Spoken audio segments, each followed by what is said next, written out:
खुलुमबाय लोगोफोर दिनैनि गोदान मोनसे भिडिअ बरायनाय बावहरनाय थालायबाय नोंथांमोननिसिम आसा खालामो नोंथांमोना बयबो मोजाङैनो दं होननानै आंबो इसोरनि अननायाव दसे मोजाङैनो दंथ'यो दिनैनि भिडिअआनो जाहैबाय लोगोफोर दिनै जोंनि गामिनि कन्ट्रलाव माइरं होदो नालाय दा बियावनो आंबो आयुष्मान भारत कार्डखौ माने एक्टिभ खालामना होनो थांनो ओंखारलायबाय कार्डखौ मोनदों होननानै ओरैनो न' सिङाव सोनानै दादोन आरो एक्टिभ खालामनानै लायालासिनो दाथा लोगोफोर एक्टिभ खालामनानै लाब्लासो माने बेमार ट्रिटमेन्ट बेमारनि ट्रिटमेन्ट फ्रि मोनगोन बिनिखायनो बयबो एक्टिभ खालामनानै ला लोगोफोर स' बिदिब्ला आंनि भिडिअखौ स्टार्ट खालामनोसै बयबो नायलांबाय थादो सोलो नै लोगोफोर आयुष्मान भारत कार्ड एक्टिभ खालामना होदो बिराद दिगदारखा नेटनि थाखाय जोंनि गामि भितराव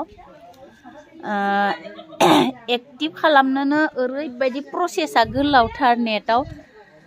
दहायनिफ्राय 10टानिफ्राय बनाय 12टासिम एसे बुरजायानो बनायबाय दा लिंकआनो गैला जालायबाय मानसिफोरा पुरा भिर जाना दोङो थांजोब्बाय लिंक गैयिनि थाखाय बयबो कार्डखौ एक्टिभ खालामनासै ला एक्टिभ खालामाबा माने ट्रिटमेन्ट खालामनो हानाय नङा एक्टिभ खालामना लाबासो फ्रि ट्रिटमेन्ट मोनगोन लोगोफोर बयबो गोसोआव ला सोरहा कार्ड मोनदो गासैबो कम्पिउटाराव एक्टिभ खालामनानै ला मबाइलावबो एक्टिभ खालामना लानो हायो किन्तु आशा बायदेव आरो सुपारभाइजार बायदेवफोरनि आइडि नांगोन आइडि मोनोबाथाय OTP होबानो गाव गावनि मबाइलावबो एक्टिभ खालामना लानो हागोन आरो बेखौ गोसोआव ला बयबो मानसिफोरखौबो न' थांनानै खालामनो हाया नालाय दा दिनै कन्ट्रलाव माइरं होदो नालाय बेयाव माने बयबो कन्ट्रलाव माइरं लांनो फैनायावनो मोजां जादों आरोना बयबो रेशन कार्डनि नाम्बार नांगो आरो आधार कार्डआव नाम्बार थानाय मबाइलखौबो नांगौ OTP नि थाखाय माइरं साइरं होनाय बन्द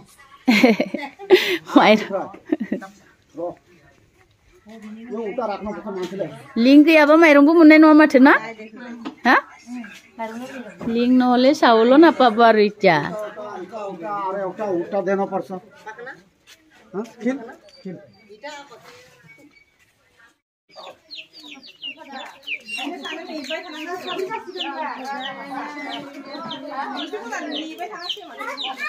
सानै सासेल' गथ'खांबाय कन्ट्रलाव माइरंखौनो एसेल' मोनबाय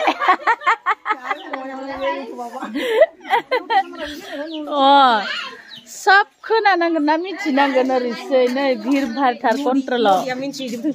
मुदिया मिथिबासो ओंखाम मोनजागोनलाय नोंसोरो माइरंखौ बुरजा मोनगोन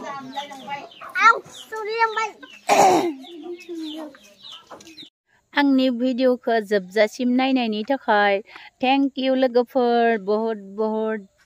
साबायखर